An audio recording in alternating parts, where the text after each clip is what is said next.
बच्चों, आज मैं आपको एक और नई कहानी सुनाऊंगी जिसका नाम है फूटा घड़ा। किसी गांव में रामू नाम का एक गरीब किसान अकेला रहता था। रामू के पास एक छोटा सा खेत था जिस पर खेती करके उसका गुजारा चलता था। एक दिन रामू बाजार में खेत के लिए बीज खरीद रहा होता है, तभी उसकी नजर दो बड़े और सुंदर घड़ों पर पड़ती है। वाह, ये तो बहुत बड़े और गहरे घड़े हैं। नदी से पानी भरकर लाने के लिए ये बिल्कुल सही रहेंगे। वैसे भी घर में रखे उस छोटे घड़े में बहुत कम पानी आता है। रामू बीज छोड़कर उन दोनों घड़ों को खरीद लेता है और घर की तरफ बढ़ने लगता है। ये मुझे बहुत अच्छी चीज मिल गई। कल से मैं हर रोज इन्हीं दोनों घड़ों में पानी भरकर लाया करूंगा।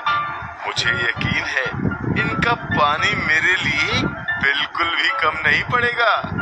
ये सब सोचते हुए रामू घर पहुंचता है।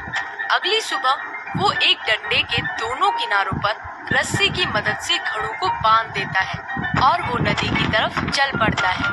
रास्ते में वो एक कच्चे और बेजान रास्ते से होते हुए नदी के पास पहुंचता है और दोनों घड़ों को पानी से लबालब भर लेता है। वाह रे वाह, इतने सारे पानी से तो पूरे दिन का काम हो जाएगा। मजा आ गया। अब तो मुझे 2 दिन तक यहाँ आना ही नहीं पड़ेगा। इसी खुशी में रामू पानी लेकर गाता गुनगुनाता घर की तरफ चलने लगता है। घर पहुंचकर वो जैसे ही घड़ों को जमीन पर रखता है, वो देखता है कि एक घड़े में पूरा और दूसरे घड़े में आधा पानी है। ये देखकर वो समझ जाता है कि एक घड़ा फूट चुका है। ये घड़ा तो सोचने लगता है, तभी उसे एक तरकीब सूझती है।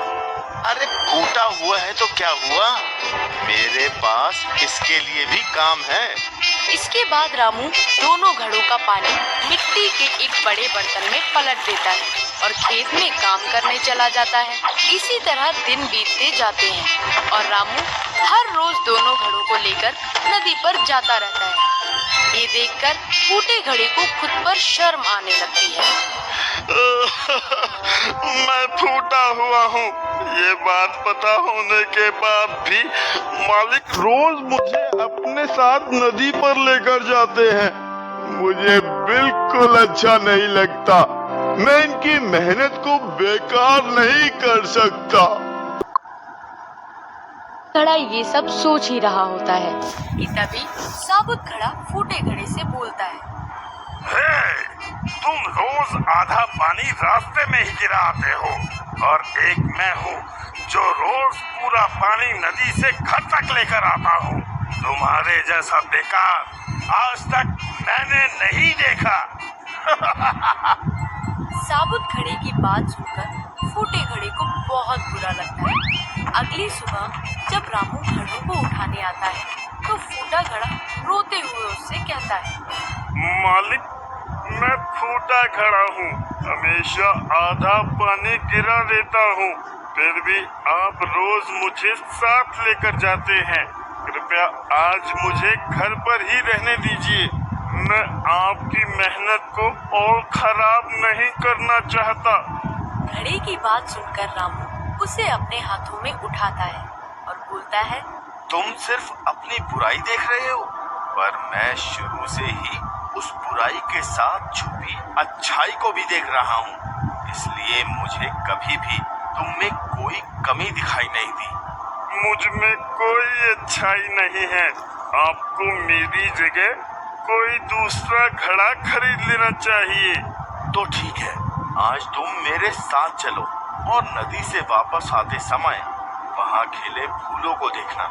मुझे भरोसा है उसके बाद तुम अपने आप से प्यार करने लगोगे। रामू की बात मानकर फूटा घड़ा उसके साथ जाता है और नदी से वापस आते हुए सब कुछ भूलकर सिर्फ रास्ते के किनारे खिले फूलों को देखता रहता है।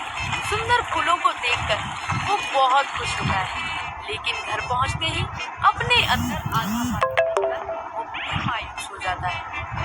मैंने आपसे कहा था कि मैं किसी काम का नहीं हूँ। अभी रास्ते में जिन फूलों को देखकर तुम अपनी कमी को भूल गए थे, वो फूल किसी और ने नहीं बल्कि तुमने ही उगाए हैं। हर रोज जब हम नदी से वापस घर आते हैं तो तुम्हारा आधा पानी उस धरती पर गिरता है, जिससे उन फूलों को उगने में मदद मिलती है। तो फिर तुम कैसे कह सकते हो कि तुम किसी काम के ही नहीं हो? तो उन्हें मैंने उगाया है। जब पहले दिन मैंने तुम्हारे अंदर आधा पानी देखा तभी मुझे पता चल गया था कि तुम फूटे हुए हो। इसलिए मैंने उसी शाम वहाँ फूलों के कुछ बीज बो दिए थे और फिर रोज तुम अपने पानी से उनकी सिंचाई करते रहे। देखो आज वो बीज कितने सुंदर फूल बन गए हैं। सिर्फ तुम्हारी वजह से आज वो बेजान रास्ता भी खुशनुमा हो गया है और मेरी मदद भी हो गई। इन सब में आपकी मदद कैसे हुई? वो ऐसा है कि अब मैं खेती के साथ साथ उन फूलों को भी बाजार में बेचने लगा हूँ, जिससे मेरे पास थोड़ा अधिक धन आ जाता है। उस धन से मैं खेत के लिए ज्यादा और अच्छे बीज खरीद लेता हूँ। ये सब तुम्हारी वजह से ही हो पाया है, इसलिए आज के बाद कभी खुद को बेकार मत समझना। रामू की बात सुनकर फूटे घड़े को अपनी अहमियत का एहसास हो जाता है। इसके बाद वो खुद से प्यार करने लगता है और फिर कभी खुद को बेकार नहीं समझता। तो बच्चों, इस कहानी से हमें ये शिक्षा मिलती है कि हमें कभी भी किसी की कमी का मजाक नहीं बनाना चाहिए, बल्कि उसकी अच्छाई को ढूंढकर उसे और निखारना चाहिए।